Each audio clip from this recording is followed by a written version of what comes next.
ನಾನಿಕೇತನಾಗಬೇಕು ಎಂದು ಅಲೆ ಅಲೆಯುತ್ತ ಜಗ ಮರೆಯುತ್ತ ಕಳೆದು ಹೋಗುತ್ತಾ ಗಮ್ಯವೇ ಅದೆಲ್ಲಿ ಎಲ್ಲಿ ನೀನು ಸಾಗುವೆ ಇದೆಲ್ಲಿ ಎಲ್ಲಿ ನಾನು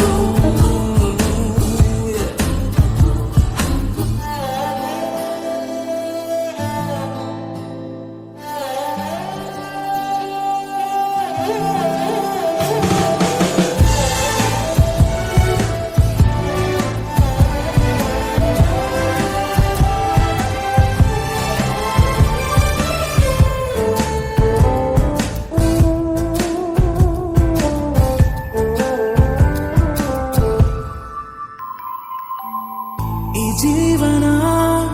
ಒಂದು ಯಾತ್ರೆಯು ನೂರಾರು ಎಲ್ಲಿ ಕವಲು ದಾರಿ ಈ ಜೀವಕ್ಕೆ ಚುಚ್ಚುದೇತಕ್ಕೆ ಆಗಾಗ ನೆನಪು ಎಂಬ ಚೂರಿ ಹೊರಟೆನು